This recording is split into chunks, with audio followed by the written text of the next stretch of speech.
नमस्कार दोस्तों, स्वागत है आपका curious mind current affairs channel पर। इंटरनेशनल पॉलिटिक्स में एक पुरानी कहावत है, ना कोई अस्थायी दोस्त होता है, ना कोई अस्थायी दुश्मन, सिर्फ अस्थायी होते हैं, वो है हित। लेकिन क्या हो जब आपके सबसे बड़े रणनीतिक साझेदार ही आपके हितों पर चोट करने लगे? जी हाँ, बीते एक साल में भारत और अमेरिका के रिश्तों में कुछ ऐसा ही देखने को मिला है।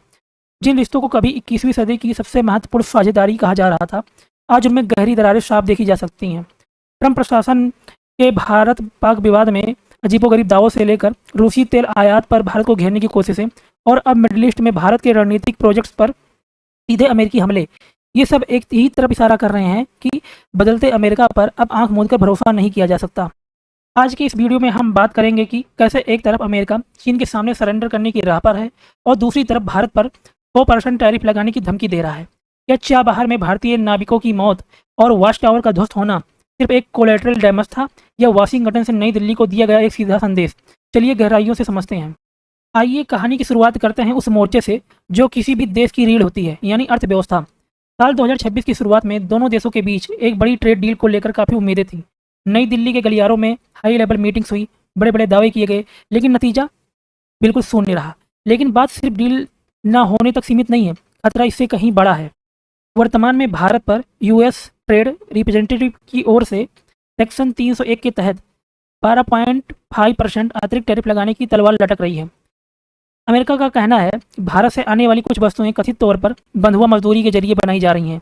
यह सिर्फ आर्थिक चोट नहीं है, बल्कि भारत की वैश्विक छवि को नुकसान पहुंचाने की एक सोची समझी कोशिश भी है। और बात यहीं खत्म नहीं होती। रूस यूक्रेन संकट के बाद से ही भारत ने अपने राष्ट्रीय हितों को सर्वोपरि रखते हुए रूस से सस्ता कच्चा तेल खरीदना जारी रखा। इससे अमेरिका चिढ़ा हुआ है। अब वाशिंगटन से ऐसी खबरें आ रही हैं कि अमेरिकी कांग्रेस में एक ऐसा बिल लाने की तैयारी है जिसके पास होने पर रूसी तेल आयात करने के एवज में भारत पर 100% टैरिफ लगाया जा सकता है।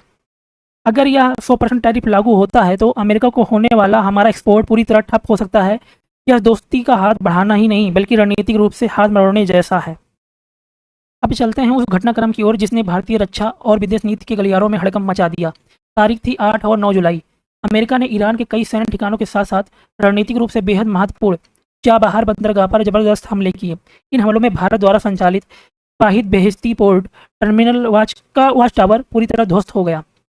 जरा सोचिए, भारत ने बीते एक दशक में चाबहार परियोजना पर अपना कितना पैसा, समय और कूटनीतिक पूंजी लगाई थी। यह बंदरगाह मध्य एशिया और यूरोप तक पहुंचने के लिए पाकिस्तान को बाईपास करने का हमारा इकलौता रास्ता था।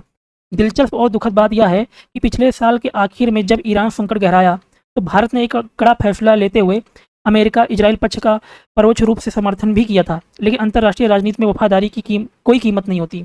अमेरिका ने युद्ध शुरू होने से पहले ही चाबहार पर प्रतिबंध लगा दिए थे और सीधे हमले कर दिए।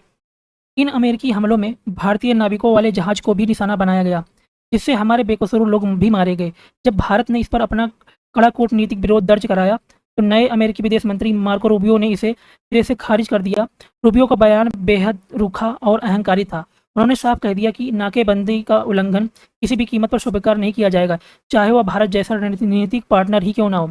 यह घटना साफ बताती है कि जब अमेरिका के अपने हितों की बात आती है तो वह अपने दोस्तों की संप्रभुता और उनके नागरिकों की जान की परवाह भी नहीं करता। अब बात करते हैं उस सबसे बड़े धोखे की जो भारत की पूरी विदेश नीति के आधार को ही हिला सकता है। पिछले कई सालों से भारत और अमेरिका के बीच नज़दीकी का सबसे बड़ा कारण था इंडो पैसिफिक, यानी हिंद प्रशांत क्षेत्र में चीन की दादागिरी को रोकना। इसके लिए क्वाड जैसा एक मजबूत मंच बनाया गया था जिसमें भारत, अमेरिका, जापान और ऑस्ट्रेलिया शामिल थे। तय यह हुआ था कि साल 2025 में भारत क्वाड समिट की मेजबानी करेगा और उम्मीद थी कि राष्ट्रपति ट्रंप इसमें शामिल होने भारत आएंगे।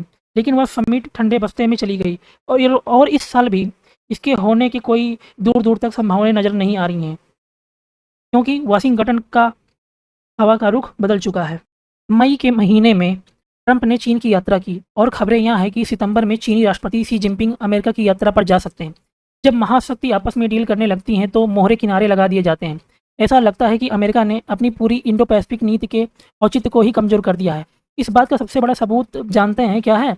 हाल ही में अमेरिका की इंडो पैसिफिक कमांड ने अपना नाम बदलकर पुराना नाम यूएस पैसिफिक कमांड रख लिया। नाम से इंडो शब्द का हटाया जाना महज एक प्रशासनिक बदलाव नहीं है, यह एक बहुत बड़ा रणनीतिक संदेश है कि अमेरिका अब खुद को हिंद महासागर की जिम्मेदारियों से पीछे खींच रहा है और भारत को चीन के सामने अकेला छोड़ रहा है। तो अब सवाल उठता है कि भारत के पास क्या रास्ते बचे हैं? हमें यह कड़वा सच स्वीकार करना होगा कि तथाकथित मिडिल पावर्स अपने दम पर चीन जैसे विशालकाय ड्रैगन का सामना नहीं कर सकती। पारंपरिक रूप से यह हमेशा अमेरिका ही था जो दक्षिणी चीन सागर और ताइवान की खाड़ी में चीन की आक्रामकता को चुनौती देने की क्षमता रखता था। लेकिन जब ट्रंप के नेतृत्व वाला अमेरिका खुद पीछे हट रहा हो तो एशिया को अपने पैर खुद जमाने होंगे। और अच्छी बात यह है कि माहौल में यह बदलाव अब देखने लगा है। जापान, जो कभी शांतिवादी नीति के लिए जाना जाता था, अब उसका सैन्य विस्तार तेजी से आकार ले रहा है। साल 2027 तक जापान रक्षा खर्च के मामले में दुनिया का तीसरा सबसे बड़ा देश बन जाएगा। यह एशिया में तीसरा शक्ति साबित होने वाला है। दूसरी तरफ भारत ने भी समझदारी दिखाते हुए अपनी रणनीति बदल ली है। भारत अब केवल अमेरिका के भरोसे हाथ पर हाथ धरे नहीं बैठा है। नई दिल्ली ने दक्षिणी पूर्व एशिया में अपनी सैन्य तैनाती और रणनीतिक गतिविधियों को तेज कर दिया है। फिलीपींस और इंडोनेशिया को BrahMos supersonic cruise missile system बेचकर भारत ने साफ कर दिया है कि वह चीन के बैकयार्ड में काउंटर बैलेंस बनाने के लिए पूरी तरह तैयार है। दोस्तों, आज का सबसे बड़ा सबक यही है कि भारत अपनी हिंद प्रशांत रणनीति को किसी भी कीमत पर अमेरिका के भरोसे नहीं छोड़ सकता। वाशिंगटन की नीतियां वहां के चुनाव और राष्ट्रपति के मूड के साथ बदलती रहती हैं, लेकिन हमारी जियोग्राफी नहीं बदल सकती। चीन हमारा पड़ोसी हमेशा रहेगा।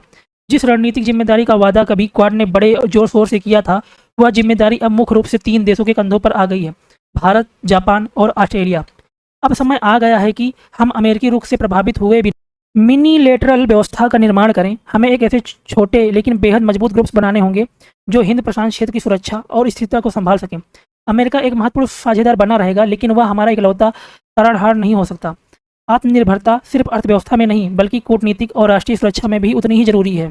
अब आप इस बदलते जियोपॉलिटिक्स के बारे में क्या सोचते हैं? क्या भारत को अमेरिका पर अपना भरोसा पूरी तरह कम कर देना चाहिए या अभी भी बातचीत का रास्ता खुला रखना चाहिए? कमेंट सेक्शन में अपनी राय दीजिए। दोस्तों, अगर आपको हमारा यह वीडियो पसंद आया है तो लाइक करें, शेयर करें और हमारे चैनल को सब्सक्राइब करें। बहुत बहुत धन्यवाद।